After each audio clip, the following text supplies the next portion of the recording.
আচ্ছা, প্রিয় শিক্ষার্থী বন্ধুরা, আশা করি সবাই ভালো আছেন, সুস্থ আছেন, নিরাপদে আছেন। আজকে আমাদের তামাদি আইন, দ্য লিমিটেশন অ্যাক্ট 1908, এই ক্লাসের আজকে ধারাগুলো আলোচনা করা হবে। তাহলে প্রথমেই আমার নোটে এটা 2 নম্বরে আছে সাবজেক্টটি। আর সিলেবাস এখানে দেখতে পাচ্ছেন, সিলেবাস আপনারা দেখে নেবেন। বার কাউন্সিল থেকে এটা সংগ্রহ করা, ওয়েবসাইট থেকে। এখানে সূচিপত্র দেওয়া আছে এই আইনের কোথায় কি আছে। আর মূল আলোচনা এখান থেকে শুরু হবে। প্রথমে পার্ট 1, প্রাথমিক বিষয়সমূহ। বিগত সালের প্রশ্ন বিশ্লেষণ করলে দেখা যাচ্ছে যে কোন সালে 12 সাল থেকে 23 সাল পর্যন্ত কোন সালে কোন জায়গা থেকে প্রশ্ন এসেছে। লক্ষ্য করবেন যে আগে ধারা থেকে প্রশ্ন বেশি আসতো। দেখেন, ধারা থেকে প্রশ্ন বেশি, অনুচ্ছেদ থেকে প্রশ্ন কম। আর পক্ষান্তরে এখন ধারা থেকে প্রশ্ন, যেমন লাস্ট পরীক্ষায় ধারা থেকে 2টা আর অনুচ্ছেদ থেকে 8টা। তার আগের পরীক্ষায় 22 সালে ধারা থেকে 4টি, অনুচ্ছেদ থেকে 6টি। তার আগের 20 সালের পরীক্ষায় ধারা থেকে 3টি, অনুচ্ছেদ থেকে 7টি। তাহলে এ থেকে কি বোঝা যাচ্ছে? এর আগে যদি দেখেন, অনুচ্ছেদ থেকে কম ছিল। যেমন 17 সালে ধারা থেকে 7টি, অনুচ্ছেদ থেকে 2টি। যদি ধারা থেকে প্রশ্ন বেশি আসে তাহলে পরীক্ষা সহজ হবে, কেননা ধারা মাত্র 29টি। আর অনুচ্ছেদ থেকে যদি প্রশ্ন বেশি আসে তাহলে প্রশ্ন কঠিন মনে হবে, কেননা অনুচ্ছেদ 183টি।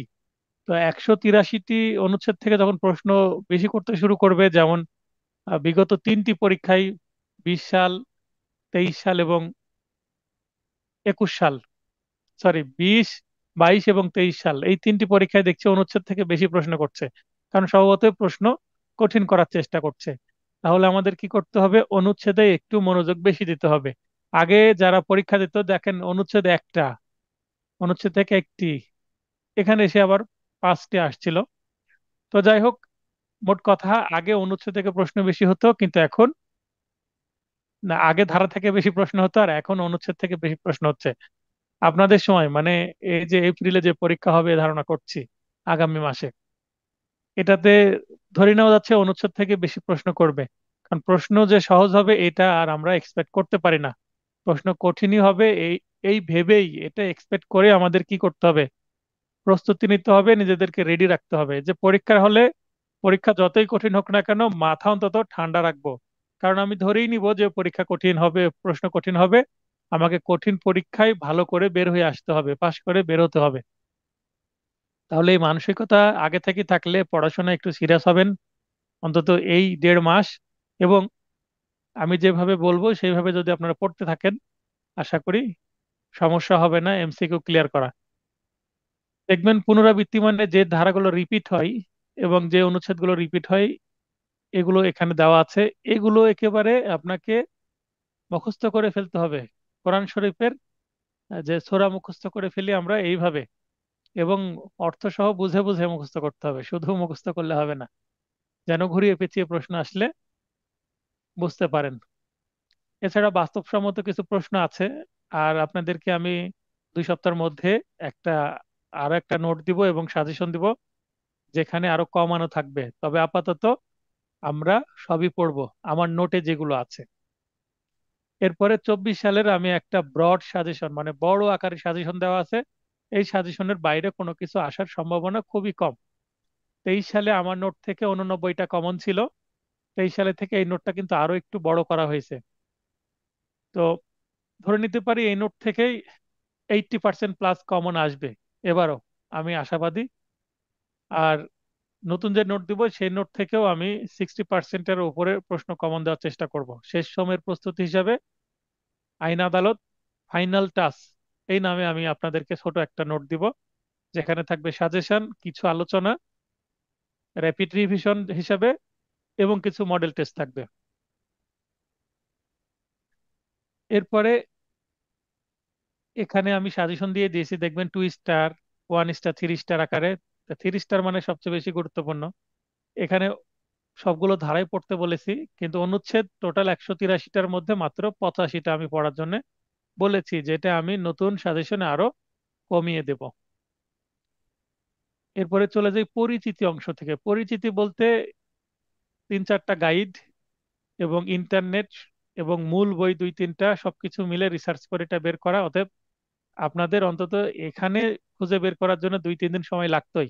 এই অংশটা আপনাদের জন্য করেই দেওয়া আছে, আপনাদের সময় কম লাগবে। তো পরিচিতি অংশ থেকে বা ইতিহাস অংশ থেকে বা ব্যাকগ্রাউন্ড অংশ অংশ থেকে যদি কোনো কিছু প্রশ্ন আসে, এর মধ্যে থেকে আসবে। আশা করি এখান থেকে কমন পাবেন। এগুলো পড়ে নেবেন, বোঝার কিছু নাই।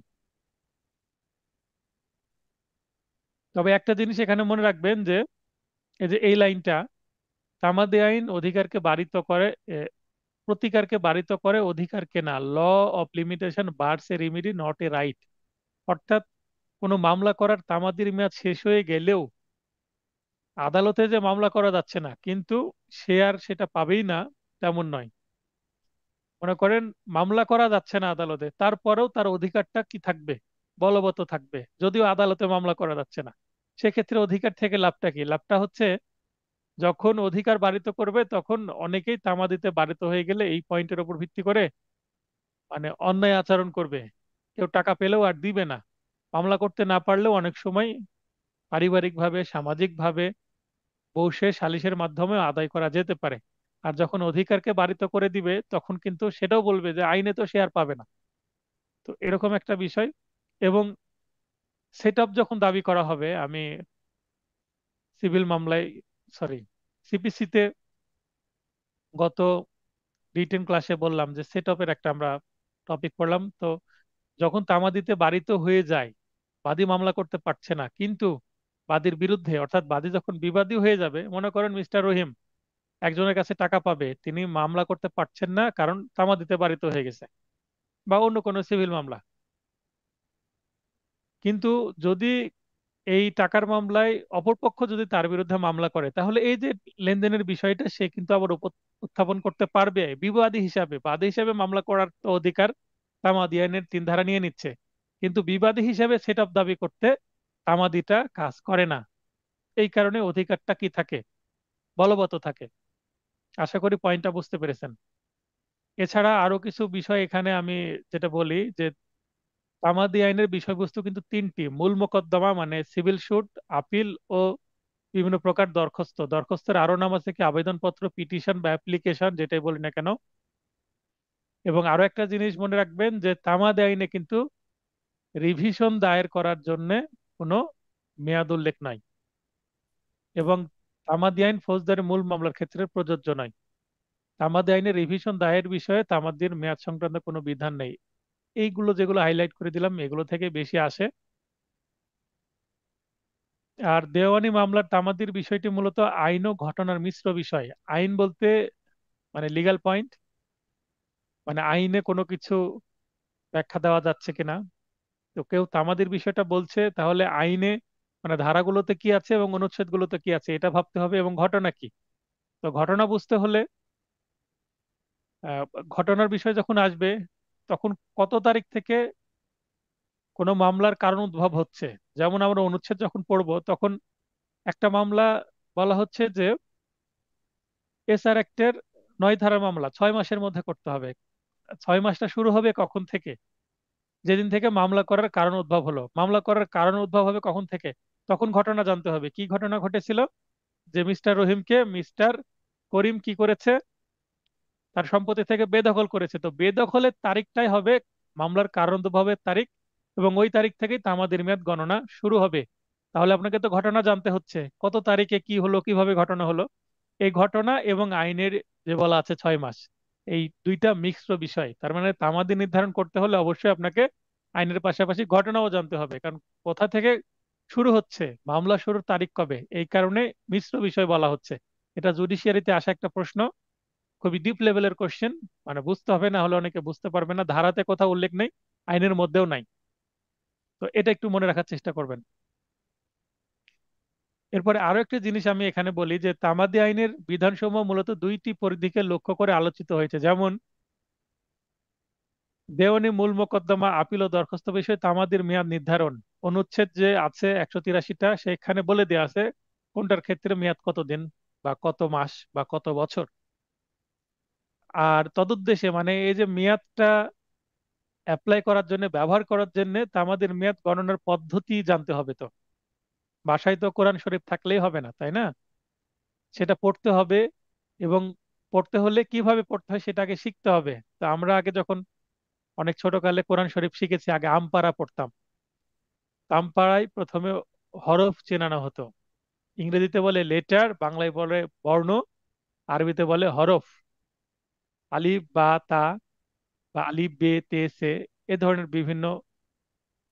আলিফ একটাই উচ্চারণ, কিন্তু বা বা বে দুই ধরনের উচ্চারণ আমরা পড়েছি। তো হুজুরেরা পড়াতেন, আমাদের ইমাম সাহেব আমাদেরকে শিখিয়েছিলেন এক রমজান মাসে। এক মাসের মধ্যে কোরআন শরীফ শিখে গিয়েছিলাম। তো এটা কেন বলছি, যে কোরআন শরীফ পড়তে হলে সেটা আগে কিভাবে পড়তে হয় সেটা জানতে হবে সঠিকভাবে। তাই এখানে 2 নম্বরে হচ্ছে মেয়াদ গণনা পদ্ধতি ধারাগুলোতে বলা আছে যে কি পদ্ধতিতে, কোন মামলায় কিভাবে গণনা করতে হবে, আর কোন জায়গায় ছাড় পাওয়া যাবে, কোন জায়গায় পাওয়া যাবে না, কোথায় তামাদের মেয়াদ থেমে থাকবে, কোথায় থেমে থাকবে না, এটসেট্রা এটসেট্রা। আর 183টা অনুচ্ছেদ, যেটা শিডিউল বা তফসিলে কিন্তু বলেই দেওয়া আছে যে মেয়াদ ফিক্সড করে দেওয়া আছে। তামাদি আইনে তো বিষয়টা দুইটা, একটা মেয়াদ বলে দেওয়া আছে, আর একটা কি, কিভাবে গণনা করব। এছাড়া কিছু বেসিক বিষয়, এই দুইটা বেসিক বিষয়ের সাথে সাথে। তো এখানে দেখেন তামাদি আইনের মোট 5টা অধ্যায় বা খণ্ড আছে। প্রথম অধ্যায়ে 1 থেকে 2 প্রাথমিক বিষয় আছে, অর্থাৎ আইনের নাম আছে, কত তারিখে কার্যকর হলো এগুলো। 3 থেকে 11 ধারায় বলা হচ্ছে মোকদ্দমা, আপিল ও দরখাস্ত তামাদি, মানে তামাদি হবে কখন এটা বলা আছে, অর্থাৎ তামাদি হবে কিনা। এর মধ্যে আছে 3 ধারায়, একটু পরে আমরা পড়বো যে মেয়াদ শেষ হয়ে গেলে মামলা করে লাভ হবে না, খারিজ হয়ে যাবে ডিরেক্ট, যদি বিবাদী প্রশ্ন উত্থাপন করে বা না করে। তারপরে 4 ধারায় আদালত বন্ধ থাকলে এই কথাগুলো বলা আছে। 5 ধারায় কিছুটা বিলম্ব মওকুফের জায়গা রেখেছে। 6, 7, 8, 9 এই ধারাগুলোতে কেউ যদি লিগ্যালি ডিজেবল হয়, তাদের কি সুযোগ সুবিধা সেটা বলা আছে। তারপরে 11 বলছে বিবাদী যদি বিদেশে থাকে কি হবে। 12 থেকে 25 তা আমাদের মেয়াদ গণনা, 12 থেকে 25 ধারা পর্যন্ত বলা হয়েছে। এই এখানে ক্যালকুলেশনটা বোঝানো হয়েছে, মানে কিভাবে গণনাটা করতে হবে। আর 26 থেকে 28 এখানে দখল বলে মালিকানা, অর্থাৎ সত্ত্বলাভ, এগুলোকে প্রেসক্রিপশন বলা হয়। প্রেসক্রিপশন 2 প্রকার আছে তামাদি আইনে, কি কি? একটা হচ্ছে ইজমেন্ট বা সুখাধিকার, আর 2 নম্বর হচ্ছে অ্যাডভার্স পজেশন বা জোরপূর্বক দখল বা বিরুদ্ধ দখল। এবং 29 থেকে 32 পঞ্চম অধ্যায়, এটাকে সংরক্ষণ বা সেভিংস এখানে দেওয়া আছে। মাত্র একটি সেকশন আছে এখানে, 29, 32, এখানে 30, 31, 32, এই 3টা সেকশন, এই সেকশনগুলো কিন্তু বাতিল করে দেওয়া হয়েছে।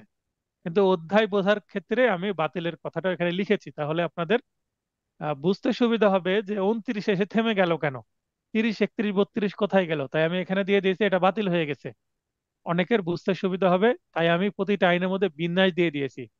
কোন কোন আইনে আবার 2টা করে বিন্যাস আছে। যেমন পেনাল কোডে 2টা বিন্যাস আছে, বড় আইন বুঝতে হবে মানে 2টা অ্যাঙ্গেল থেকে বোঝার চেষ্টা করেছে। তো দেখেন আমি এতটুকু বোঝানোর সময় আমি কিন্তু বলে দিয়েছি কোন ধারাতে কি আছে। আর 12 থেকে 25 পর্যন্ত 12 ধারায় কি আছে, 13 ধারায় কি আছে, এগুলো আমরা ডিটেলে দেখতে পাবো। সেটা যদি আমি এখন বলি তাও বলে ফেলতে পারবো, কারণ 1 থেকে 29 কোন সেকশনে কি আছে সবগুলোই আমার মোটামুটি নখদর্পণে চলে আসছে বা আমার ব্রেনের মধ্যে চলে আসছে। তো আমি যদি এটা মনে রাখতে পারি আপনারাও পারবেন।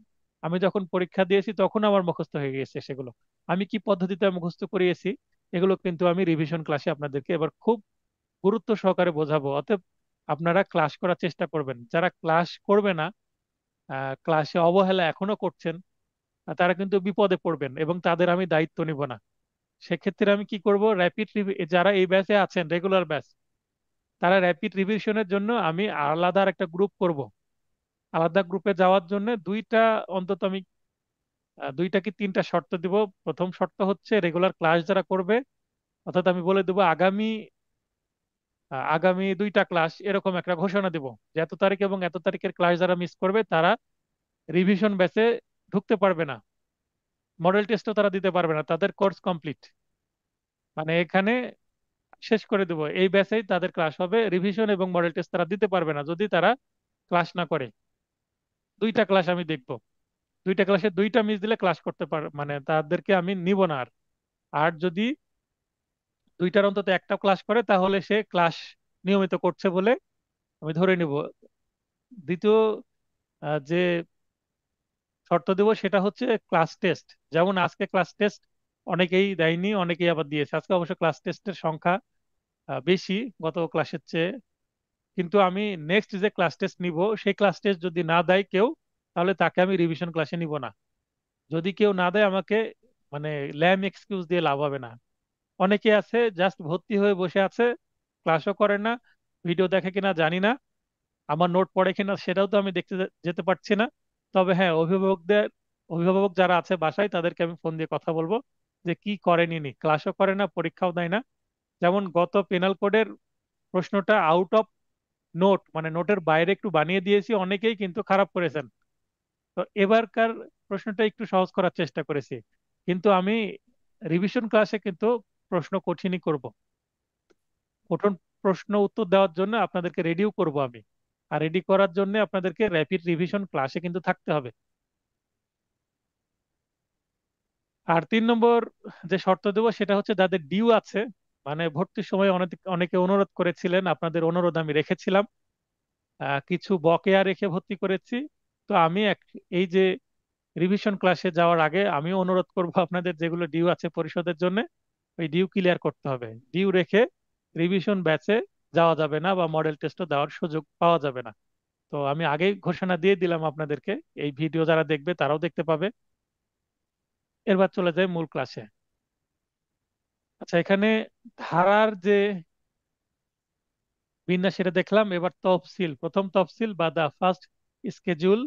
তো ফার্স্ট স্কেজুল বা শিডিউলে যেটা বলা আছে, এখানে 3টা বিষয় আছে, প্রথম, দ্বিতীয়, তৃতীয় বিভাগ। প্রথম বিভাগে আছে মোকদ্দমা দায়ের সংক্রান্ত তামাদের মেয়াদ কত হবে সেটা।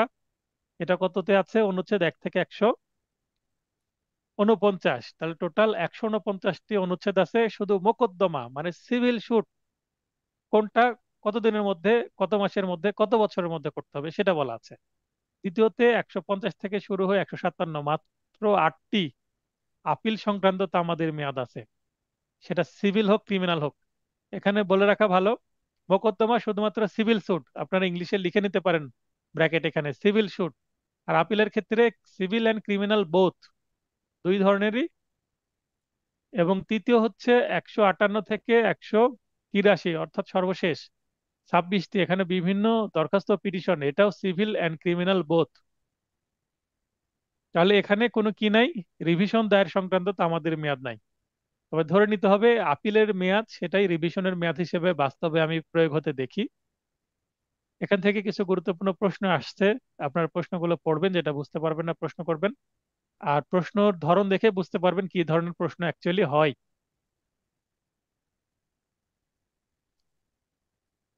পার্ট 2, ধারা 1 থেকে 11।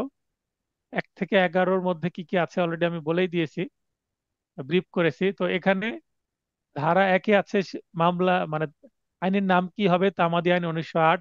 কার্যকারিতা সমগ্র বাংলাদেশে হবে, বাংলাদেশের বাইরে হবে না। এটা প্রবর্তন বা কার্যকর বা ইফেক্টিভ হয়েছে 1 জানুয়ারি 1909-এ, অর্থাৎ 8 সালের আইন আর 1 বছর পরে, অর্থাৎ পরের বছরের 1 জানুয়ারিতে এটা কার্যকর হয়। তবে 1 নম্বর এবং 31 নম্বর আইন যখন পাশ হয় তখন কিন্তু 31 নম্বর ধারা ছিল, যদিও এখন নাই। 31 নম্বর ধারা 7 আগস্ট 7 আগস্ট 1908 হতে অবিলম্বে কার্যকর। তার মানে এই আইনটি 7 আগস্ট 1908-এ কি হয়, পাবলিশ হয় বা সরি কার্য, হ্যাঁ পাবলিশ হয়। প্রব- আর এটা কার্যকর হয় 1 জানুয়ারি। পরিচিত অংশে কিন্তু দেওয়াই আছে। তো 7 আগস্ট 1908-এ গেজেট প্রকাশ যখন হয় তখন 1 এবং 31 ধারাকে কার্যকর দেখানো হয়েছে। আর বাদবাকি ধারাগুলো 1 জানুয়ারি 1909 থেকে।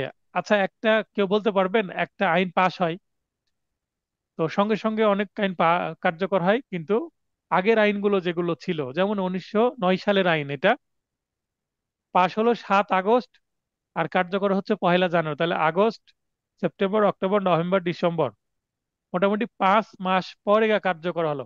এটা করার কারণ কি? বর্তমানে কিন্তু যেদিন পাস হয় সেদিন থেকে কার্যকর, কিন্তু আগে এই যে 4-5 মাসের একটা গ্যাপ দিয়ে কার্যকর দেখানো হয়। কেউ কি বলতে পারবেন এটার কারণটা কি হতে পারে? আচ্ছা, কেউ আসতে চাচ্ছেন আমি বলে দিই। সেটা হচ্ছে আগে কিন্তু এই টেলিভিশন ইন্টারনেট এগুলো এত ব্যাপক ছিল না, রেডিও ছিল তাও আবার খুব সীমিত পরিসরে। তার মানে একটা আইন পাশ হলে সেইটা সার্কুলারের দরকার ছিল, সেগুলো বিভিন্ন বারে যেতে, তারপরে অ্যাডভোকেটদের কাছে পৌঁছাতে, তারপরে এগুলো কিন্তু সময় লাগতো এবং মানুষ, সাধারণ মানুষ জানতেও সময় লাগতো। এই কারণে এই সময়টুকু দেওয়া হতো, কারণ সেখানে প্রিন্ট মিডিয়ার মাধ্যমে কার্যকর মানে প্রচার হতো। কিন্তু এখন কি ইন্টারনেটের জামানা, ইন্টারনেটে চলে আসে, গেজেটটা অনলাইন চলে আসে, তাছাড়া খুব দ্রুত সময়ে সেটা পাবলিশ হয়ে মানুষের হাতে চলে যায়। আগে মানুষের সামর্থ্য তো ছিল না যে বই কিনবে, কিন্তু এখন সবাই আমরা কোনো নতুন আইন পাশ হলে কিন্তু গেজেট কিনে ফেলি, সব আইনের। এটা একটা বেসিক কারণ, আমার ধারণা মতে এটাই হওয়ার কথা। তারপরে দেখা হয় হয়তো বা আইনের মধ্যে কোনো ভুল ত্রুটি আছে কিনা, সেগুলো হয়তো বা রিভিউ করা হতে পারে, রিভিউ করে হয়তো বা আবার পাশ করবে এরকম। তো এখানে সংজ্ঞা আছে 2 ধারায়।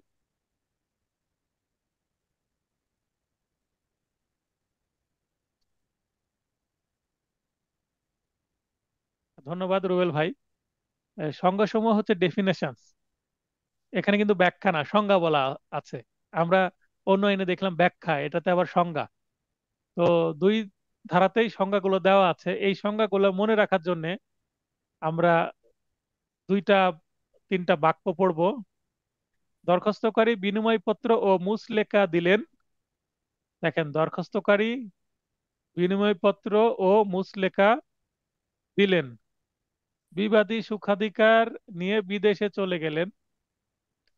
বিবাদী সুখাধিকার বিদেশ, সরল বিশ্বাসে বাদী অঙ্গীকারপত্রের মোকদ্দমায় ওসি হলেন। সরল বিশ্বাস, বাদী, অঙ্গীকারপত্র, মোকদ্দমা, ওসি।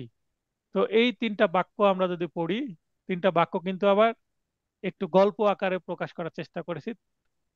তো এগুলো, এটা আপনার একটু হেল্প হবে সিরিয়ালে মনে রাখার জন্য। যদি প্রশ্ন আসে সরল বিশ্বাস তামাদি আইনের কত ধারার বিষয়বস্তু, তাহলে ধারা 2, উপধারা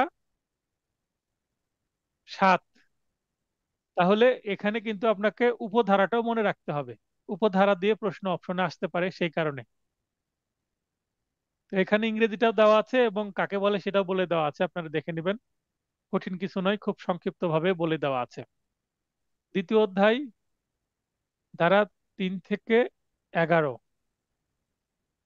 3 ধারে বলা হচ্ছে তামাদি মেয়াদন্তে দায়েরকৃত মোকদ্দমা, আপিল, দরখাস্ত ইত্যাদি খারিজ হয়ে যাবে।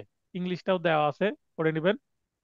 বলছে 4 থেকে 25 ধারা সাপেক্ষে, অর্থাৎ 4 এবং 25 ধারায় কি দেওয়া আছে, নিয়ম কানুন কিছু দেওয়া আছে, ক্যালকুলেশন কিভাবে করতে হবে সেগুলো দেওয়া আছে। এগুলোকে বিবেচনায় নিয়ে, মনে করেন 18 ধারায় দেওয়া আছে হচ্ছে যদি প্রতারণা থাকে সেক্ষেত্রে কিন্তু মামলা করার ক্ষেত্রে কিছু সুযোগ সুবিধা আছে। আবার 6 ধারায় বলা হচ্ছে যদি কি হয়, মাইনর হয়, তাহলে তো আমাদের মেয়াদ স্থগিত থাকবে। তো এই জিনিসগুলোকে ক্যালকুলেশনে নিতে হবে, নেওয়ার পরে সেইটা তামাদিতে বাড়িত কিনা, অর্থাৎ মেয়াদ শেষ হয়ে গেছে কিনা সেটা চিন্তা করতে হবে। প্রথম তফসিলে নির্ধারিত মেয়াদ অন্তত, এই যে মেয়াদের কথা বলা হয়েছে সেটা কোথা থেকে নিতে হবে?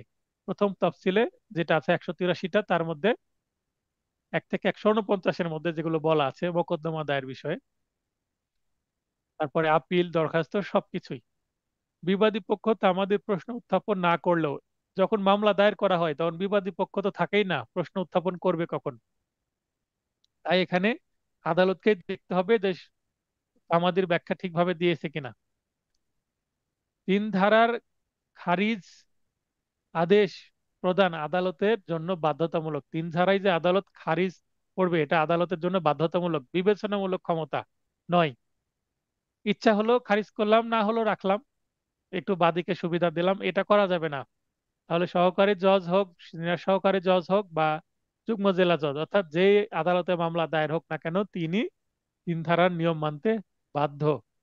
এখানে দেখেন যেই লাইনগুলো হাইলাইট করা আছে, মানে প্রতিটা লাইন থেকেই প্রশ্ন আসে আলাদা আলাদা। তিন ধারা খুবই গুরুত্বপূর্ণ এবং বাড়তি কোনো এখানে আলোচনাই নাই, একেবারে জিস্ট আপনাদের তুলে দিয়েছি। ধারা 4, 4-এ বলা হচ্ছে আদালত বন্ধের দিন মেয়াদ অন্তে, মানে যেই দিন, তিন ধারাই তো বলে দিল যে মেয়াদ শেষ হয়ে গেল। মনে করেন যে মেয়াদ এমন দিনে শেষ হলো যে সেই দিন আদালত বন্ধ, তাহলে একদিন তো বাদীর কি হলো, নষ্ট হয়ে গেল। আদালত বন্ধ আছে তাই সেদিন আর মামলা দায়ের করতে পারছে না। তাহলে কি, সেক্ষেত্রে তাকে তো একদিন সুযোগ দিতে হবে। তো মাত্র একদিন সুযোগ কবে পাবে? পুনরায় আদালত খোলার দিন, অর্থাৎ যেই দিন আদালত খুলবে সেই দিন। ধারা 5, ধারা 5 বলা হচ্ছে যে মূল মামলায় তামাদির মেয়াদ বৃদ্ধি হবে না, কিন্তু দরখাস্ত, এই যে পাঁচটা যে বিষয়গুলো আছে মূল মামলা বাদে, সেক্ষেত্রে আদালত চাইলে তামাদির মেয়াদ বৃদ্ধি করতে পারে। ক্ষেত্র বিশেষে মেয়াদ বৃদ্ধিকরণ, মেয়াদ বৃদ্ধিকরণকে বলা হয় আবার তামাদির মেয়াদ বৃদ্ধিকরণ বা বিলম্ব মৌকুব।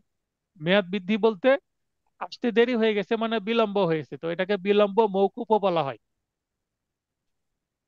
তো এখানে দেখেন, extension of period in certain cases, তামাদি আইনের কত ধারার বিষয়? 5 ধারার। Condonation of delay, condonation of delay তামাদি আইনের কত ধারায় আছে? 5 ধারায় আছে। এভাবে প্রশ্ন আসতে পারে। যথেষ্ট কারণ ও আদালতের সন্তুষ্টি সাপেক্ষে 5টি ক্ষেত্রে মেয়াদ বৃদ্ধি বা বিলম্ব মৌকুফ হয়। সে 5টি ক্ষেত্র কি কি? Appeal, revision, review, leave to appeal. Leave to অ্যাপিলটা কি? কিছু কিছু ক্ষেত্রে কোনো ডিক্রি বা আদেশের বিরুদ্ধে বা কোনো রায়ের বিরুদ্ধে বা আদালতের কোনো সিদ্ধান্তের বিরুদ্ধে উচ্চ আদালতে আপিল ডিরেক্ট করা যায় না। উচ্চ আদালতে আগে দরখাস্ত দিতে হয় যে ওর অনার, এই রায়ের বিরুদ্ধে আপনার কাছে আমি একটা আপিল করতে চাচ্ছি, দয়া করে আমাকে প্রার্থনা মঞ্জুর করেন, আপিল করার অনুমতি দেন। যখন আপিল করার অনুমতি দিবে তখন আপনি আপিল করতে পারবেন। ছোটবেলার কথা মনে করে দিই, হাই স্কুল কলেজে, বিশেষ করে হাই স্কুলে এটা মানা হয়, কারণ আমাদের নিয়ম কানুন বা নৈতিকতা আমরা কিন্তু হাই স্কুলে বেশি শিখি। প্রাইমারি তো ছোট ছিলাম, খুব একটা আমরা বুঝিনি, কিন্তু হাই স্কুলে আমরা নৈতিকতা, মূল্যবোধ এগুলো ভালো বুঝেছি। ইথিক্স, তারপরে নর্মস, ভ্যালুস এগুলো। তো ক্লাস শুরু হয়ে গেছে, টিচার ক্লাসের ভেতরে, তখন সরাসরি প্রবেশ করা যায় না, কি বলতে হয় ইংলিশে? May I come in sir, অথবা আমি কি আসতে পারি স্যার বা ম্যাডাম। এটা কেন বলতে হয়? অনুমতি নিতে হয়, কারণ ক্লাস শুরু হয়ে গেছে। তো এরকম কিছু কিছু আপিলের ক্ষেত্রে আগে অনুমতি নিতে হয়। টিচার যদি অনুমতি দেয় ঠিক আছে আসো, প্রবেশ করলাম। যদি অনুমতি না দেয়, এত দেরি কেন, আসার আর দরকার নাই, ক্লাস তো শেষের দিকে, বাইরে দাঁড়ায় থাকো, তখন আর ক্লাসে ঢোকা যেত না। তো এটা হচ্ছে আপিল, এরকম অনুমতি দিলে করা যাবে, না দিলে না। তাহলে অনুমতি নেওয়ার জন্য আগে দরখাস্ত দিতে হবে। তো দরখাস্ত দিতে যদি দেরি হয়ে যায়, সেক্ষেত্রেও কিন্তু ওই যে তামাদি আইনের 5 ধারা প্রযোজ্য হবে। অন্য কোনো দরখাস্ত, মানে এই চারটা বাদেও আরো কিছু দরখাস্ত আছে যেগুলো বর্তমানে বলবৎ অন্য কোনো আইনে, যে ক্ষেত্রে 5 ধারা প্রযোজ্য করা হয়েছে, মানে তামাদি আইনের 5 ধারা কথা বলা হয়েছে। যেমন আমরা বার কাউন্সিল অর্ডারে আমরা তামাদি আইনের 5 ধারার প্রযোজ্যতা দেখেছি। কোথায় আছে? কোনো আইনজীবীর বিরুদ্ধে যদি কেউ অভিযোগ করে, তাকে যদি সাজা দেওয়া হয়, 3 প্রকারের সাজা আছে, এবং সাজা হওয়ার পর তিনি যদি আপিল করতে চান, হাইকোর্টে আপিল করতে পারবেন বা সংশ্লিষ্ট কোর্টে রিভিউও করা যাবে। তো আপিল 90 দিনের মধ্যে করতে হয় হাইকোর্টে। তো মহামান্য হাইকোর্টে আপিলের মেয়াদ যদি পার হয়ে যায়, তো তিনি তামাদি আইনের 5 ধারায় বিলম্ব মৌকুফের, মানে 90 দিন পার হয়ে 100 দিন হয়ে গেছে, তো বিলম্ব মৌকুফের প্রার্থনা করতে পারবে 5 ধারা অনুসারে, কারণ সেখানে বলে দেওয়া আছে যে তামাদি আইনের 5 ধারা প্রযোজ্য করা হইল। এটাই কিন্তু এই 5 নম্বর পয়েন্টের সাথে ম্যাচ করছে। তাই আপনাদের উদাহরণ দিয়ে একটু বুঝিয়ে দিলাম যে কোনটা কি, তাহলে আপনারা উপলব্ধি করতে পারবেন। 5 ধারার মেয়াদ বৃদ্ধি বা বিলম্ব মৌকুফ মূল মোকদ্দমা বা শুটের ক্ষেত্রে প্রযোজ্য নাই, যেটা আমরা অলরেডি পরিচিত অংশের মধ্যে পাই, এখানেও দিয়ে দিয়েছি, কারণ এই ধারাতে এটা পাই। 5 ধারায় মেয়াদ বৃদ্ধি আদালতের বিবেচনামূলক বা ইচ্ছাধীন বা স্বেচ্ছাধীন ক্ষমতা বা ডিসক্রিশনারি পাওয়ার। তো ডিসক্রিশনারি পাওয়ারের, এটা ইংলিশ একটাই কিন্তু বাংলা কিন্তু অনেকগুলো, বিবেচনামূলক, ইচ্ছাধীন, স্বেচ্ছাধীন বা এরকম আরো বাংলা শব্দ বানিয়েও দিতে পারে, তখন বুঝে নিতে হবে আপনাদের। আর যদি বুঝতে না পারেন, যদি উভয় মিডিয়ামের প্রশ্ন আপনার হাতে থাকে, ফর্ম ফিল আপের সময় বাংলা অথবা ইংলিশ আপনাদেরকে পূরণ করতে হবে যে আপনি কোনটাতে পরীক্ষা দিতে চান। যদি বাংলা বলেন হয়তো বা বাংলা প্রশ্ন আসবে অথবা ইংলিশ প্রশ্ন। আর যদি উভয় প্রশ্ন আসে, কোনো বাংলা শব্দ যদি বুঝতে না পারেন, তখন দেখতে হবে অত নম্বর প্রশ্ন। মনে করেন 33 নম্বর প্রশ্নের একটা বাংলা শব্দ আপনি বুঝতে পারছেন না কি এটা, তখন যদি ইংলিশ ভার্সন প্রশ্ন আপনার সাথে থাকে, তাহলে আপনি অবশ্যই 33 নম্বর কোশ্চেনে দেখে নেবেন যে সেটার ইংলিশ কি দেওয়া আছে। আমাদের সময় ইংলিশ বাংলা বোথ ছিল একই প্রশ্নে, মানে ইংলিশ ভার্সনও ছিল। তো এই 5 ধারার বিষয় এটাই। 6 ধারায় তাহলে 3 ধারাতে বাধ্য আদালত, কিন্তু 5 ধারায় আদালত বাধ্য নয়, বিলম্ব মওকুফ করতে পারে নাও করতে পারে। ধারা 6, বৈধ অপারগতা বা আইনগত অপারগতা। বাংলা আমরা দুই তিনটা দেখতে পাবো, কিন্তু ইংলিশ একটাই, লিগ্যাল ডিসেবিলিটি। ফিজিক্যাল ডিসেবিলিটি কিন্তু লিগ্যাল ডিসেবিলিটি নয়। কেউ যদি, কারো একটা হাত নাই পা নাই, তার মানে সে কি, প্রতিবন্ধী, ফিজিক্যালি ডিজেবল। বা একটা চোখ নাই বা দুইটাই চোখ নাই, অন্ধ মানুষ। তো অন্ধ ব্যক্তি হলেও কিন্তু তিনি মামলা করতে পারবেন, কারণ অন্ধ বলতে তিনি ফিজিক্যালি ডিজেবল কিন্তু লিগ্যালি ডিজেবল না। তাহলে লিগ্যালি ডিজেবল হতে হলে 3 ধরনের ব্যক্তি কিন্তু লিগ্যালি ডিজেবল 6 ধারায় বলে দিচ্ছে। 3 ধরনের, এই 3 ধরনের আন্ডারলাইন করা আছে, মানে গুরুত্বপূর্ণ জায়গা আসতে পারে। কয় ধরনের ব্যক্তি? নাবালক, উন্মাদ, জড়বুদ্ধি। নাবালক মানে যার বয়স 18-র নিচে, ছেলে বা মেয়ে। উন্মাদ বলতে যার মাথা পুরোটাই কি, এলোমেলো, আনসাউন্ড মাইন্ড। আমরা সাধারণ ভাষায় কি বলি, পাগল, বদ্ধ, উন্মাদ। আর জড়বুদ্ধি বলতে ইডিয়ট, মানে সহজ সরল যেটাকে বলি, তার মানে সে বিচক্ষণ নয়, এটা বলে দিল। তার মানে এখানে কারা কারা লিগ্যালি ডিজেবল সেটা বলে দেওয়া আছে। তাহলে ফিজিক্যালি ডিজেবল বা শারীরিক প্রতিবন্ধকতা কারো লিগ্যালি ডিজেবিলিটি তৈরি করে না। কেউ শারীরিকভাবে অসুস্থ, সেটাও কিন্তু কারো কারো কি ক্যান্সার হয়ে গেছে মনে করেন, সে হয়তো বা 2-1 বছর বাঁচবে, তারপরেও সে ফিজিক্যালি ডিজেবল হলেও, সে বিছানাগত, তারপরেও সে লিগ্যালি ডিজেবল না, কারণ এই ক্যাটাগরিতে বলা নাই। মানে মাথা ঠিক থাকলেই হলো এবং বয়স 18 হলেই হলো। দুইটি ক্ষেত্রে 6 ধারার বিধান প্রযোজ্য। আমরা পড়ছি 6 ধারা বিধান লিগ্যালি ডিজেবলের বিষয়। মূল দেওয়ানি মোকদ্দমা অর্থাৎ শুটের ক্ষেত্রে, বা এমন কার্যক্রম অর্থাৎ শুটের মতো কোনো প্রসিডিং এর ক্ষেত্রে, যেটা শুট না কিন্তু শুটের মতোই।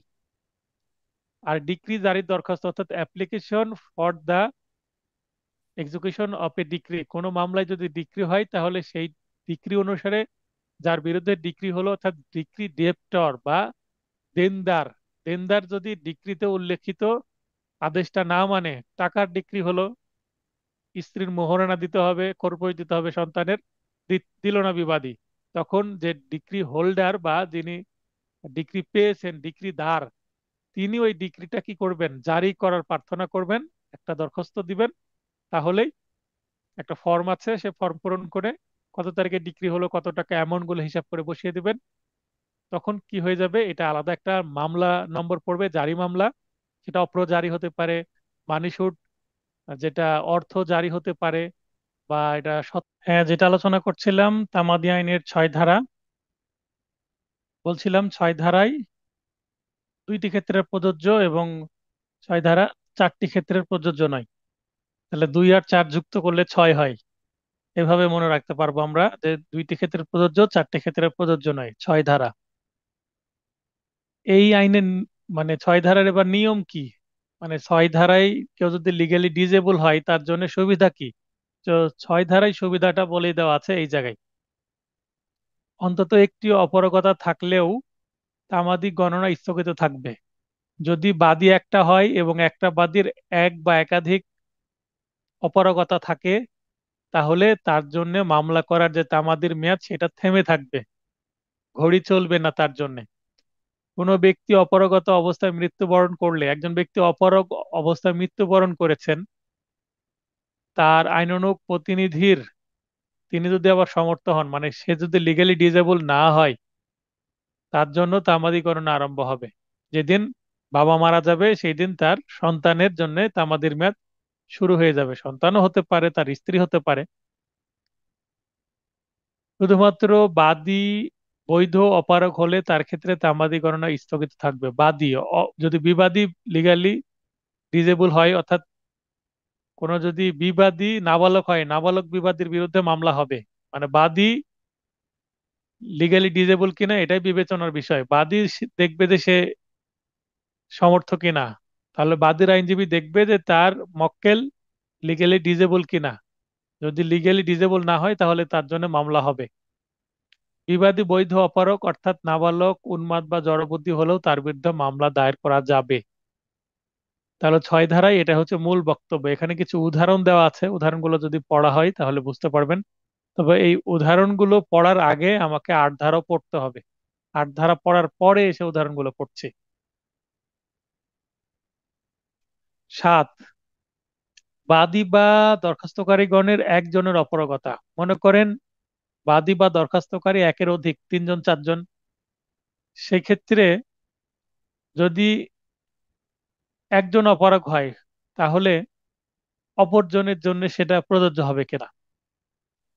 মানে যখন বাদী বেশি, তামাদি গণনা আরম্ভ হতে হলে অন্তত একজনের অপারগতা অবসান হতে হবে। অর্থাৎ 5 জন 10 জন যতজনই বাদী থাকুক না কেন, তার মধ্যে মামলায় 10 জন 20 জন আছে বাদী, 20 জন বাদী আছে, 20 জনের মধ্যে একজন কি ভালো, সুস্থ, সাবালক, জড়বুদ্ধ না, তাহলে সকলের পক্ষে সেই কিন্তু মামলাটা পরিচালনা করে যেতে পারবে এবং অন্যদের নাম শুধু মামলায় থাকবে। বা সকলের পক্ষে তিনি বাদী হবেন এভাবে।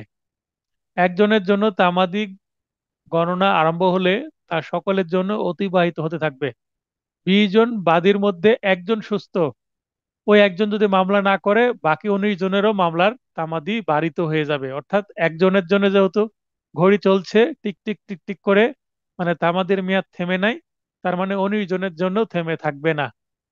সকলেই যদি কি হতো, লিগালি ডিজেবল হতো, তাহলে ঘড়ি আবার থেমে থাকতো। তাহলে 6 ধারা হচ্ছে একক বাদীর ক্ষেত্রে বোঝাচ্ছে, আর 7 ধারা 6 ধারারই একটু এক্সটেনশন, যে বাদী যখন একাধিক হবে তখন 6 ধারাটা কিভাবে প্রযোজ্য হবে সেটাই 7 ধারায় বুঝিয়েছে। মানে 7 আর 6 একই জিনিস। 6 ধারায় যেগুলো শিখলাম সেটাও কিন্তু 7 ধারাতে সে আইনগুলো প্রযোজ্য হবে।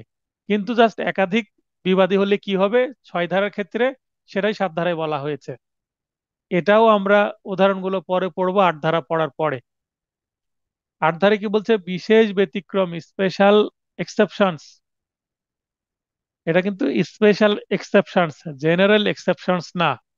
জেনারেল এক্সেপশনস আছে পেনাল কোডের 76 থেকে 106 ধারার মধ্যে। আর তামাদি আইনে বা লিমিটেশন অ্যাক্টে স্পেশাল এক্সেপশনস আছে 8 ধারাতে, একটা মাত্র ধারার মধ্যে।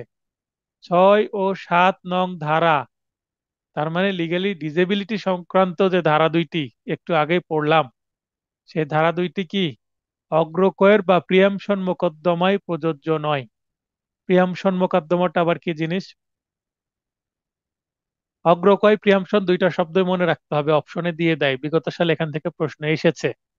যে 6 7 ধারা উল্লেখ করতে নাও পারে, বলতে পারে যে লিগালি ডিজেবল ব্যক্তি বা নাবালকের ক্ষেত্রে কোনটি প্রযোজ্য না হবে। নাবালক বললো না, একটা ব্যক্তি নাম বললো যে এক্স, এক্স এর বয়স 16 বছর, তার মানে সে ডিরেক্ট বলছে না নাবালক বা লিগালি ডিজেবল, 6 বা 7 ধারার বিষয়। কিন্তু নিচে আবার অপশনে অগ্রকয়ের কথাটা বলেছে, অর্থাৎ আপনাকে বুঝে নিতে হবে প্রশ্ন থেকে যে এটা লিগালি ডিজেবিলিটি 6 না 7 ধারার প্রশ্ন। কোনো প্রশ্ন দেখলে, আজকে যেমন পরীক্ষা ছিল, আপনাদের প্রথম কাজ হচ্ছে এটা কত ধারা থেকে এসেছে এটা বোঝার চেষ্টা করা। অ্যাট ফার্স্ট কোন আইনের প্রশ্ন এবং কত ধারা থেকে এসেছে এটা যদি ধরতে না পারেন, প্রশ্নের উত্তর করাটা কিন্তু লজিক্যাল হবে না। উত্তর করবেন, ভুল হওয়ার সম্ভাবনা থাকবে। তো কিভাবে করা যাবে, রিভিশন ক্লাসে এই টেকনিকগুলো খুব ভালোভাবে বোঝানোর চেষ্টা করব আমি। এখন আমি আপনাদেরকে কনসেপ্ট ক্লিয়ার করছি, মূল আইন পড়াচ্ছি, আমি এমসিকিউ পড়াচ্ছি না।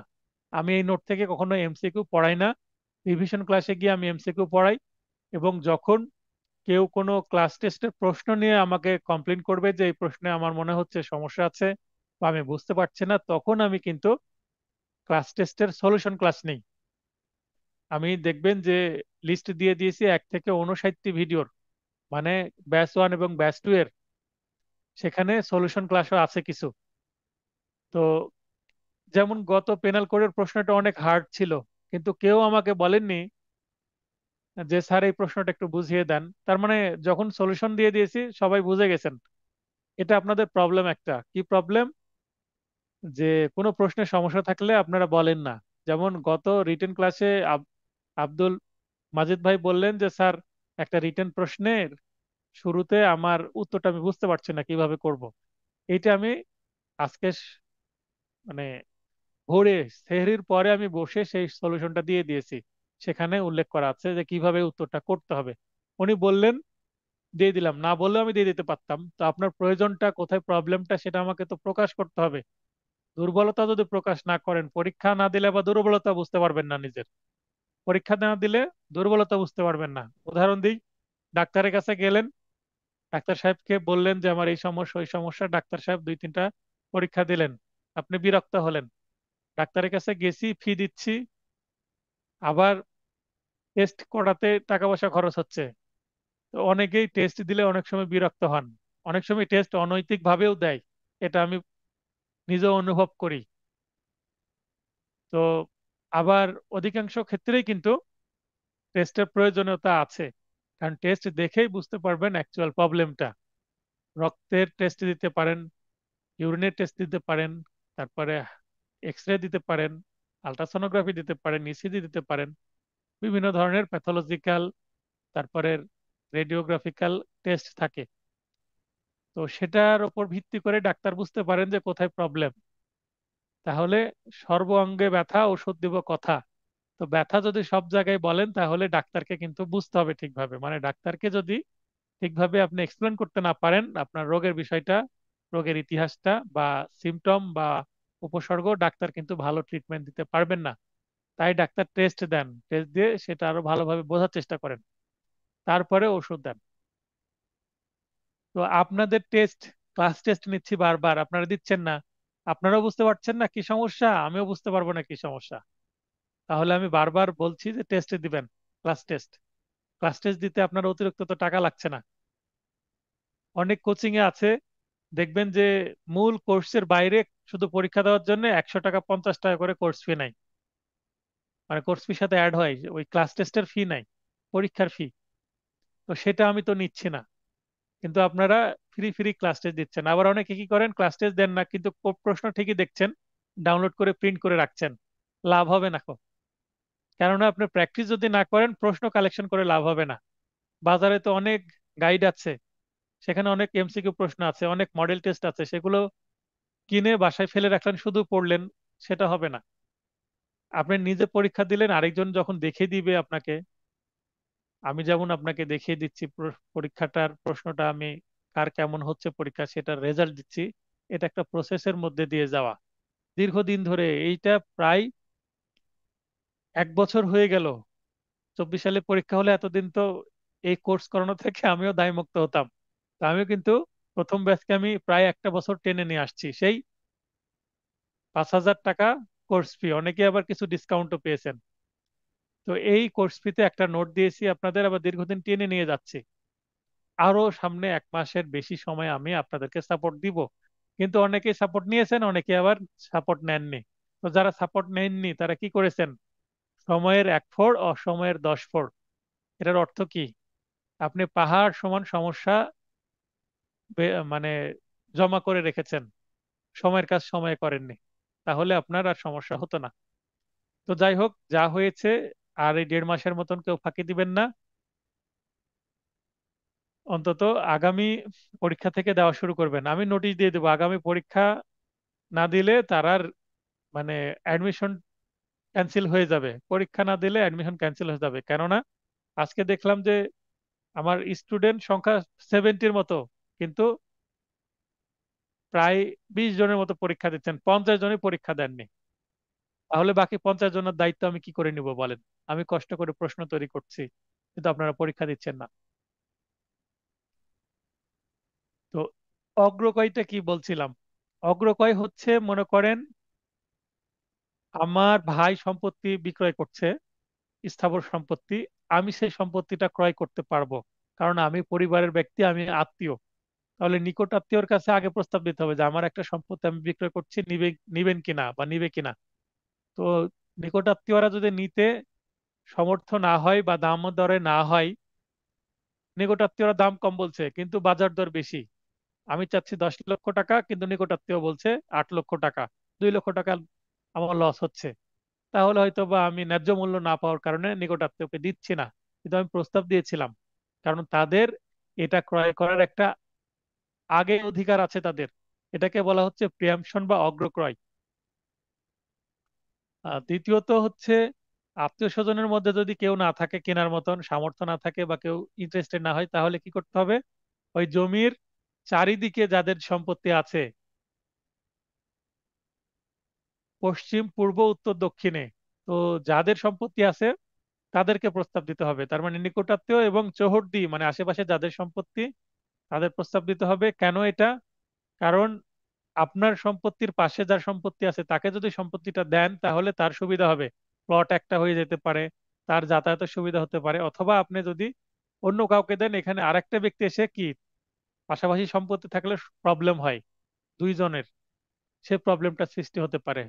ভিন্ন এলাকার ব্যক্তি এসে ওই জায়গায় প্রবেশ করতে পারে, হয়তোবা পাশে আপনার ভাইয়ের সম্পত্তি ছিল, আপনার চাচাতো ভাইয়ের সম্পত্তি ছিল, বা আপনার একটা প্রতিবেশী সম্পত্তি ছিল, তো ভিন্ন গ্রামের একজন ব্যক্তি কিনলো, ওই মাঝখানে প্রবেশ করলো, তাহলে সমস্যা হবে। এই কারণেই অগ্রক্রয়ের একটা নিয়ম রাখা হয়েছে আইন করে।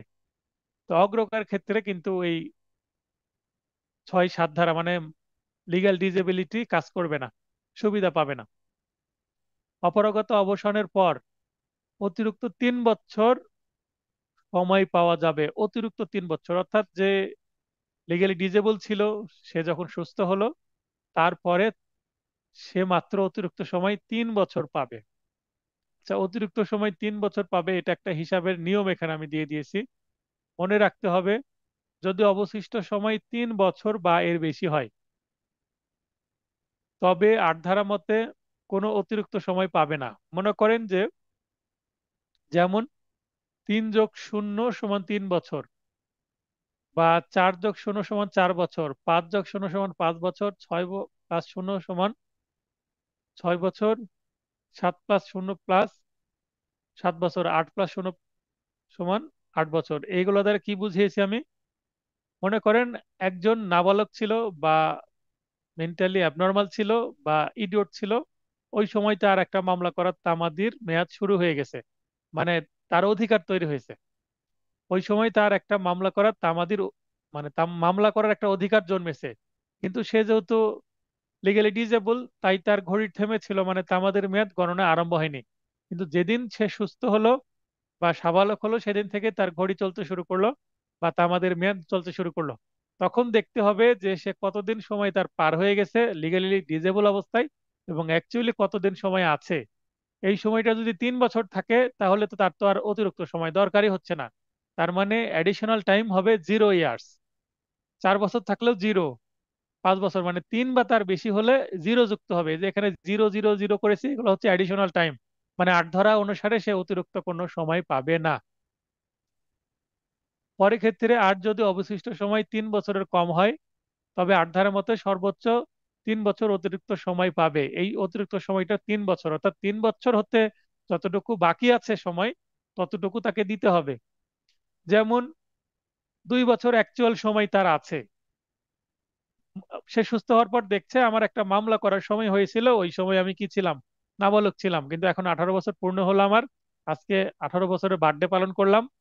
তারপরে উকিল এসে বলল যে তোমার বাবা মারা যায় যখন, তখন এই মামলাটা করার দরকার ছিল, তো করা যায়নি, তো তোমার উপরে সেই অধিকারটা আসছে। তো তোমার আর 2 বছর সময় আছে, এর মধ্যে তোমাকে মামলা করতে হবে। কিন্তু তুমি যেহেতু কি ছিলে, নাবালক ছিলে বাবা, তাই তোমাকে তামাদি আইনের 8 ধারা আরো 1 বছর অতিরিক্ত সময় দিয়ে তোমাকে সর্বোচ্চ 3 বছর সময় দিচ্ছে।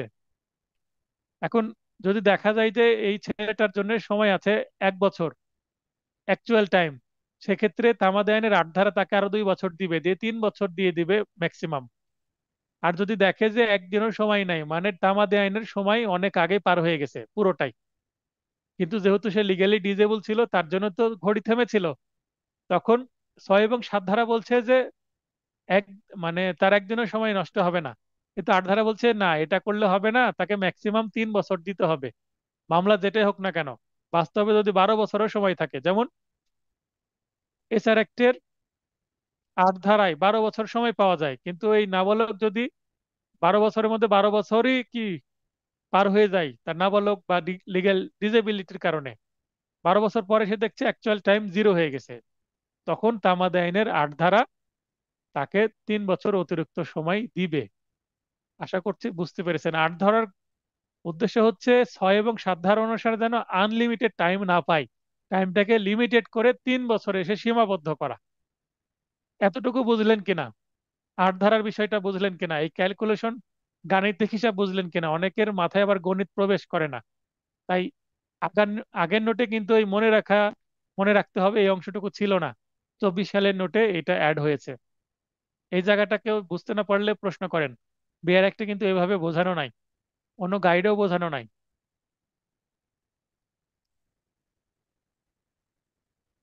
আচ্ছা, সেলিম ভাই হাত উত্তোলন করেছেন, লাইনে আসবেন।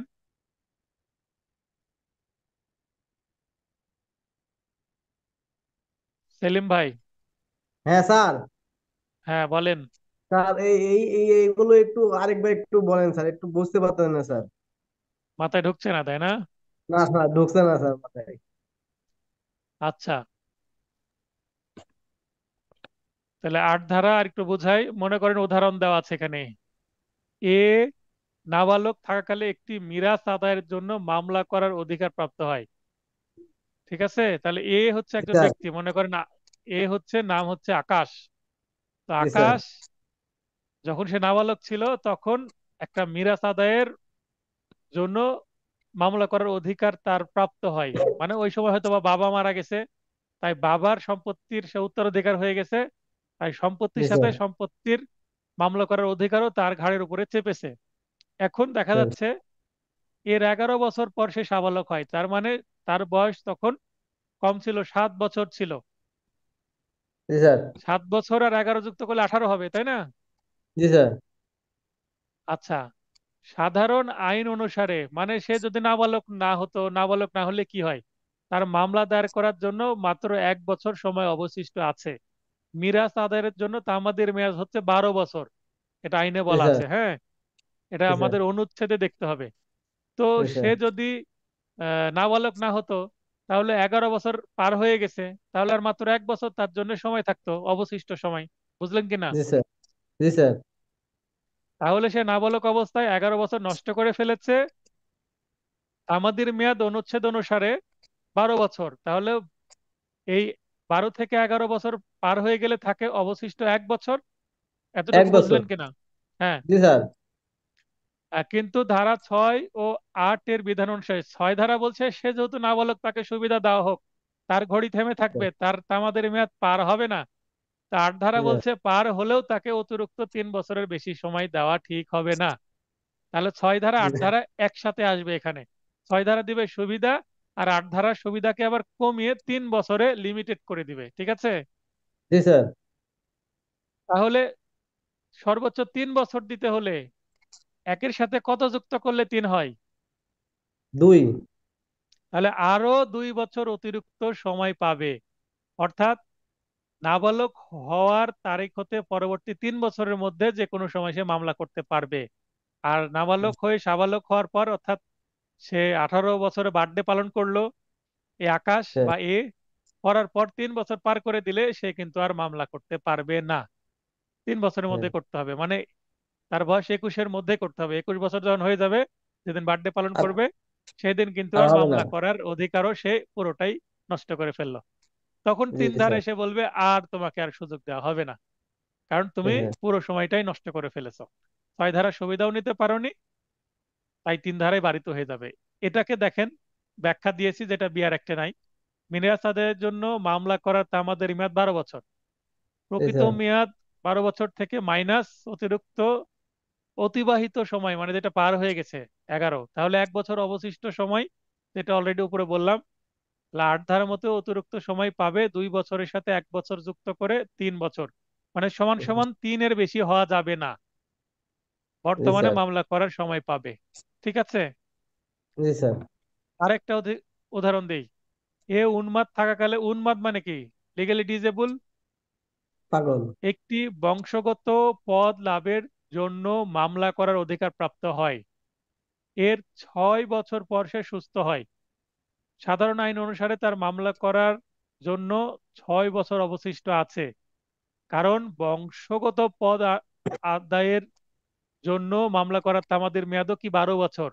তাহলে প্রকৃত মেয়াদ 12 বছর মাইনাস অতিবাহিত হয়ে গেছে 6 বছর। তাহলে তার হাতে আছে আর কত? 6 বছর। 6 বছর। জি। তাহলে 6 বছর, 6 বড় না 3 বড়? 6 বড়। তাহলে তাকে ওই যে 8 ধারে বলছে ম্যাক্সিমাম 3 বছর দেওয়া হবে, সেখানে আর যাওয়ার দরকার আছে? তার তো অ্যাকচুয়াল সময় 3-এর বেশি আছে। তাহলে সে 3 বছর পাবে না, 6 বছরই পাবে। কারণ তার আদালতে বলারই দরকার হবে না যে আমি নাবালক ছিলাম। নাবালক কথাটা বলার আগেই সে এমনিতেই 6 বছর পাচ্ছে। নাবালক বললে জি পাবে স্যার। তো 3 বছর, তাই তিন নয় কি? বছর জি স্যার। তাহলে ছয় 6 বছর সময় আছে, তাহলে 8 ধারার মতে অতিরিক্ত সময় পাবে 0 বছর, কারণ সে অবশিষ্ট সময় 6 বছর আছেই। 6 হচ্ছে 3-এর হ্যাঁ। বেশি। তুমি তো এমনিতেই হ্যাঁ, বেশি তিনের আছে বেশি বাবা, আছে। তুমি আর কত নিবা? জি এটা স্যার। হচ্ছে কথা 8 ধারার। ঠিক আছে। 8 ধারা। জি স্যার। তাহলে 6 বছর বর্তমানে মামলা করার সময় পাবে। এটাই বলা হচ্ছে আট, ধারা 6 ও 8-এর বিধান অনুসারে সে অতিরিক্ত সময় পাবে, পাবে না, অতিরিক্ত সময় পাবে না। তাই এখানে দেখেন জিরো করে দেওয়া হয়েছে। ঠিক জি আছে। স্যার। জি অতিরিক্ত স্যার। সময় কি জিরো করে দেওয়া 0। হয়েছে। তো এখানে উপরে যেটা আছে ইংলিশের সাথে, সেটা কিন্তু বইয়ের মধ্যে আছে। আর নিচে যেটা থার্ড ব্র্যাকেটের মধ্যে আছে, এটা কিন্তু আমার তৈরি করা, আপনাদের জন্য আলাদা ব্যাখ্যা, একটা হিসাব জি নিকাশ স্যার। করা আছে অঙ্কের, যেন আপনারা জি বুঝতে স্যার। সুবিধা হয়। এবার বুঝেছেন আট জি ধারা স্যার, এবার বিষয়টা? বুঝতে স্যার। বুঝছি স্যার আচ্ছা, এবার। ধন্যবাদ। রুবেল ভাইকে all লাইনে right, sir. আসতে বলেছিলাম। রুবেল ভাই, মাইক অন করবেন। স্যার। জি স্যার। হ্যাঁ, বলেন। আমি আপনার ওই যে এখানে বলেছেন যে 3 বছর আর যে 6 বছরের যে বিষয়টা, এই কনসেপ্টটা ক্লিয়ার হয়েছে। হ্যাঁ। তো হুম, এই যে মনে রাখার অংশ থেকে যে বলেছিলেন যে 4+0, 5+0, 6+0, এটা এটা এটা দ্বারা কি বুঝালেন স্যার? ওই এটাই মানে এখন যা বলেছেন হ্যাঁ, এগুলোই? হ্যাঁ, হ্যাঁ, একটু আগে যেটা বললাম যে অবশিষ্ট সময় 3 বছর বা তার বেশি হয়, একটু আগে দেখলাম আমরা 6 বছর ছিল, হ্যাঁ, হ্যাঁ, হ্যাঁ, হ্যাঁ, হ্যাঁ। তাই সেখানে জিরো তার হলো, মানে তাই 8 ধারার এক্ষেত্রে মধ্যে কোনো অতিরিক্ত সময় পাবে না, মানে ওইটাই আমি এখানে মনে রাখতে হবে কি এটা বুঝিয়ে দিয়েছি। তার মানে 3 বা বেশি সময় থাকলে অতিরিক্ত সময় জিরো হয়ে যাবে, মানে 8 ধারা অতিরিক্ত সময় দিতেই দিবে না। রাইট, তার মানে আপনার মানে যদি 1 বছর, 1 বছর যদি ওনার অবশিষ্ট থাকে, তাহলে উনি আরো 2 বছর পাচ্ছেন। 2 বছর হ্যাঁ পাবে, মানে আপনার 3 বছর এই, ম্যাক্সিমাম তো হ্যাঁ, দিতেই হবে। তিন তিন বছর, হ্যাঁ মানে 6 এবং 8 ধারার বিধান অনুযায়ী উনি 3 বছর ম্যাক্সিমাম পাবেন। কিন্তু যদি ওনার যদি 5 বছর সময় থাকে, তাহলে অতিরিক্ত আর পাবেন না, 5 বছরেই। কারণ 5 হচ্ছে 3-এর বড় হ্যাঁ, সংখ্যার হ্যাঁ। দিক দিয়ে, সময়ের দিক দিয়ে। হুম। কারণ সে অ্যাকচুয়াল সময় বেশি আছে, তাহলে সে লিগালি ডিজেবল বলারই তো দরকার হবে না কোর্টে, তাই নয় কি? রাইট স্যার, ঠিক আছে sir, concept clear sir. Proceed sir. Concept clear হয়েছে? এটা অনেকে বুঝতে ইয়েস। পারে না, তাই আমি এই নতুন নোটে এই মনে রাখতে হবে অংশটা অ্যাড করে দিয়ে বোঝানোর চেষ্টা করি। এটা দেওয়ার আগে আমার এই জায়গাতে প্রচুর সময় নষ্ট হয়েছে 2023 সালের ব্যাচে। এই কারণে এটা আমি ভেবে ভেবে তৈরি করছি। এবং এই যে অংশটুকু এখন যেটা আমি গ্রিন কালার করব, এই যে থার্ড ব্র্যাকেটের অংশটুকু কিন্তু বেয়ার একটা নাই, বা আমার আগের নোটেও ছিল না। 23 সালের নোটে, 24 সালের নোটে এটা অ্যাড করা হয়েছে। কারণ এটা অনেকে বুঝতে পারে না, ম্যাথ মানে অনেকে ভয় পায়, হিসাব নিকাশ, এটা হচ্ছে প্রবলেম। যারা সায়েন্স নিচে তো ব্যাকগ্রাউন্ড স্যার তাদের ওই ম্যাথ যে প্রবলেম হয় না। অঙ্কের মতন বুঝাইতেছেন তো স্যার, এর জন্য মানে মাথায় আবার শুধু অঙ্ক কভার করতে গেল। হ্যাঁ, হ্যাঁ, এটা সেটাই। বুঝছি স্যার, উপরে। এবার এবার ক্লিয়ার হয়েছে? কারো আর প্রবলেম আছে স্যার, এবার এখানে? বুঝছি। প্রবলেম থাকলে কিন্তু না স্যার। এখান থেকে প্রশ্ন আসেই, যেমন গতবার প্রশ্ন আসছিল। আমি প্রশ্নতে চলে যাই, প্রশ্নতে যে আবার আমি ব্যাক আসবো, আমি 6 ধারাতে আবার ব্যাক করব। আমি 6 ধারায় ব্যাক করব, তবে আমি একটা প্রশ্নতে চলে যাই। দেখেন 31 নম্বর প্রশ্ন আপনাদের নোটের পেজ 28, 28-এ। এটা 23 সালের প্রশ্ন। রিসেন্ট প্রশ্ন দেখেন কিভাবে আসছে। তাহলে প্রশ্ন কিভাবে আসতে পারে আপনারা একটু ধারণা পাবেন এখান থেকে। এই প্রশ্নটা আলোচনা করাটা এই জায়গায় রেলিভেন্ট মনে করছি আপনাদের সুবিধার্থে। এখানে বলছে 14 বছর বয়সী এক্স, মানে ব্যক্তির নাম না দিয়ে ব্যবহার করছে এক্স, তাহলে এক্স হচ্ছে ব্যক্তির নাম, এবং তার বয়স বলে দিচ্ছে 14 বছর, তার মানে সে একজন নাবালক। আমাদের তখন বুঝে নিতে হবে এতটুকু পড়েই যে প্রশ্নটা মেবি তামাদি আইনের 6 ধারাকে টার্গেট করে করা হচ্ছে, তাই নয় কি? জি স্যার। সেলিম ভাই, সেলিম ভাই বুঝতে জি পারছেন স্যার, তো এই যে? বুঝছি স্যার, তাহলে বুঝছি স্যার। 14 বছর বয়সী এক্স, এতটুকু পরে বুঝতে হবে যে এটা মনে হয় তামাদ আইনের 6 ধারায় হতে পারে। তাই তারাই এটা এতটুকু মাথায় করছে। আসতে হবে আপনাদের। তারপরে যাই 2014 সালে চুক্তি বলবৎকরণের মামলা করার অধিকার প্রাপ্ত হয়। তাহলে এখানে একটা সাল পেলাম আর আরেকটা কি মামলার ধরন পেলাম কি, চুক্তি বলবৎ। তো চুক্তি বলবতর তামাদির মেয়াদ হচ্ছে মাত্র 1 বছর। কততে আছে? অনুচ্ছেদ 113-তে আছে। ওকে, জি তাহলে স্যার। আপনাকে এখানে 6 ধারা জানতে হবে, আবার অনুচ্ছেদ 113 জানতে হবে, আবার আপনাকে মেবি 8 ধারাও জানতে হতে পারে। দেখি, এক্স এর মামলা করার তামাদির মেয়াদ উত্তীর্ণ হবে ড্যাশ সালে। কত সালে এক্স এর মামলা তামাদির মেয়াদ উত্তীর্ণ হবে? একটা ক্যালকুলেশন আছে না এর মধ্যে, হিসাব নিকাশ আছে না? স্যার, জি স্যার। এই কারণে তো ম্যাথ শিখিয়ে দিয়েছি আমি 24 সালের নোটে, যে ম্যাথ শিখিয়ে না দিলে এই হিসাব নিকাশটা করতে পারবেন না আপনারা। এটা জি দেখেন বার স্যার। কাউন্সিল 23 সালের লেটেস্ট কোশ্চেন, সর্বশেষ প্রশ্ন। দেখেন এখানে বলা আছে যে 2017, 2015, 2018, 2019, এখানে 14 সালে এর বয়স কত ছিল? 14। এখানে দুইটাই 14 14, তার মানে হিসাব করতে একটু সুবিধা হবে। 14 বছর ছাড়া অন্য বছর দিলেও সমস্যা নাই, বা সাল পরিবর্তন করলেও সমস্যা নাই। তাহলে 14 সাল থেকে এখানে আমরা আগে দেখব প্রথম যে 14 বছর বয়স, 14 বছর বয়স থেকে সে 18 বছর বয়স মানে সাবালক হতে কত বছর সময় লাগবে। তাহলে 14 এভাবে গুনবেন, 14-র পরে 15, 16, 17, 18, তাহলে কয় বছর? 4 বছর লাগছে না? 4 বছর। জি স্যার। হ্যাঁ, তাহলে 14 থেকে 15, 16, 17, 18, তার মানে 18 বছর হতে তার কত বছর বাকি আছে? 4 বছর 4 বছর। বাকি আছে। সালটা কত চলছে ওই সময়? 14 সাল। তাহলে 14 14। সাল থেকে 18 সাল হতে কত বছর লাগবে? চার চার বছর। বছরই লাগবে, তাই না?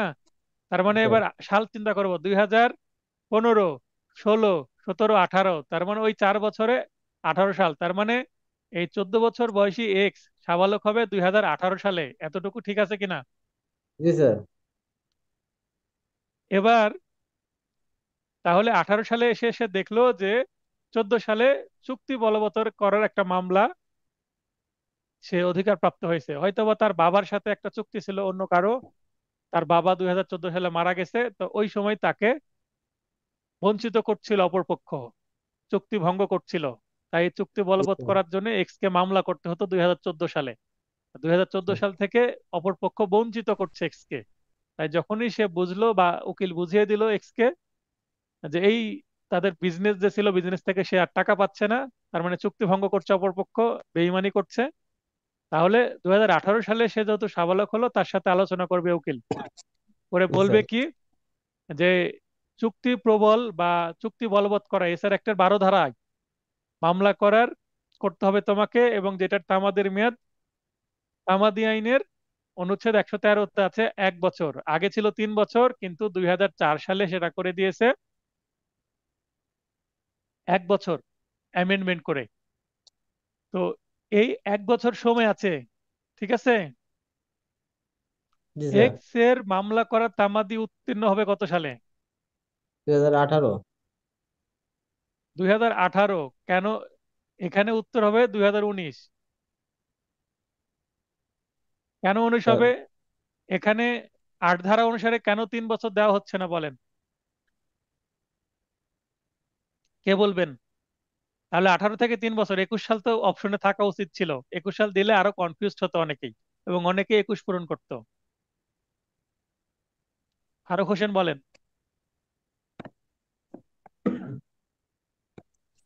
এটা ওই যে চুক্তি বলবৎকরণের জন্য 1 বছর তার তামাদি আছে, এই জন্য 1 বছর, আর অধিকার 4 বছর, তাহলে হ্যাঁ, পাঁচ এই বছর মোট, কারণেই। তাহলে 14 থেকে 5 19 বছর, 19 সাল হবে হ্যাঁ, তাহলে। হ্যাঁ, সেটাই না, এখানে আমার প্রশ্ন হচ্ছে 3 বছর কেন দেওয়া হচ্ছে না তাকে? 8 ধারা অনুসারে তো 3 বছর দিতে হবে, তাই না? 18 সাল জি থেকে স্যার। 3 হলে 21 সালে, 21 সাল অপশনে থাকা উচিত ছিল কিনা, এটা আমার প্রশ্ন। 21 সাল থাকলে অনেকে 21 বছর 21 পূরণ করতো, কিন্তু বল পূরণ। আমি প্রশ্ন যদি এটা করতাম, আমি অপশনে 21 সাল রাখতাম আর কি, তাহলে প্রশ্নটা আরো জটিল হতো একটু।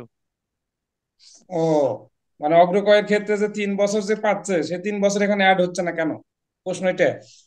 8 ধারা অনুসারে অগ্রকের ক্ষেত্রে তো পাই না। আট জি ধারা জি জি। অনুসারে তো 3 বছর পাবে, তো 3 বছর দিলে 18 বছরের সাবালক হলো 18 + 3 ইকুয়াল টু 2021 হবে তো। তাহলে হ্যাঁ, 21 কেন হচ্ছে না এখানে, 19 কেন উত্তর হচ্ছে, সেটাই জানতে চাচ্ছি আমি। আর কেউ এখানে বলবেন? 21, এখানে 21 হচ্ছে না একটাই কারণে, যেহেতু তার লিমিটেশনই 1 বছর, হ্যাঁ, যেহেতু মানে চুক্তি এখানে বলবতের ক্ষেত্রে মামলা করার জন্য সে সাবালক না, নাবালক নয়, যদি সাবালকই হতো তাও তো 1 বছর বেশি পাওয়া যেত না, না, যেহেতু এটাই এই জন্য মূল আর মামলাতে। ওই লাভে বেশি লাভের দরকার না, ওই 3 বছরের আর দরকার নেই। এখানে যেহেতু মূল মামলাতেই 3 বছর নাই, তো মূল যেহেতু তার মামলা যদি তামাদি 3 বছর দেওয়া হয়, 3 বছর জি যদি জি দেওয়া হয়, তাহলে অনুচ্ছেদ 113 কে ভায়োলেট করা হবে না? জি জি, এটাই এটাই, এই জন্যই ওটা দরকার নাই, যেহেতু এখন সে যদি টাইম এটা, আবার আপ হয়নি, আপ হয়ে গেলে হুম, ওটা লাগতো। আচ্ছা, এই এই প্রশ্নটাকে যদি আমি একটু অন্য করে দিই, যেমন চুক্তি বলবৎকরণের কথাটা না লিখে যদি আমি লিখতাম যে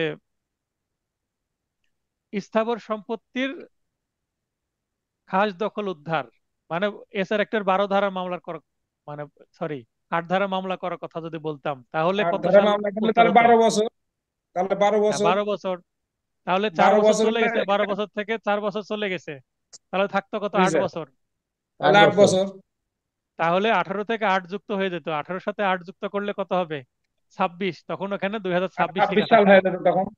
জি বুঝতে পারছেন? এইভাবে পরিবর্তন করে নেক্সট বছর প্রশ্ন আসতে পারে। বা আমি জি। যে পরীক্ষা নিব, ক্লাস টেস্ট, এই প্রশ্নটাকে আমি কিন্তু ওলট পালট করে 2-3টা প্রশ্ন করতে পারি এই এই প্রশ্নের উপর বেসিস করে। ঠিক আছে? মানে যেন এই মূল, ধরনের প্রশ্ন করে। এখানে মূল যেটা ব্যাপার হলো যে মূল তামাদিটা জানতে হবে, বেসিকটা। তা মূল তো আমাদের তো কারণ এখানে জানতেই হবে। কারণ চুক্তি বলবৎকরণ এটার যে তামাদি মেয়াদ 1 বছর, এটার যদি কনসেপ্ট না থাকে তাহলে তো এটা উত্তর করা সম্ভব না। না, তাহলে এই অঙ্কটা পড়তে হবে, আবার কয়েকটা জিনিস জানতেও হবে। তার মানে এই জি, প্রশ্নের এটাই উত্তরটা দেওয়া বলছি। টাফ, টাফ আছে না? জি জি, জি স্যার, অবশ্যই। এই question একটা ভেজালের মতন লাগছে স্যার। আর জানলে ভেজাল না, হুম, সহজ। হ্যাঁ, জি তো জানলে এবার আমি আবার ফিরে আসছি 6 ধারায়। ঠিক আছে, 6 ধারার উদাহরণগুলো একটু পড়বো। 6 ধারার উদাহরণ বলছে, এ নাবালক থাকাকালে একটি নৌকার ভাড়া আদায়ের জন্য মামলা করার অধিকার প্রাপ্ত হয়। এর 4 বছর পর সে সাবালক হয়। সাবালক হওয়ার তারিখ হতে 3 বছরের মধ্যে যে কোনো সময় সে মামলা করতে পারবে। ঠিক আছে, তাকে 3 বছর সময় দিবে, কারণ নৌকার ভাড়া আদায়ের যে তামাদির মেয়াদ, সেইটা কিন্তু এখানে 4 বছর পার হয়ে গেলেও, এটা নৌকা ভাড়া আদায়ের তামাদের মেয়াদ কত, কে বলতে পারবেন?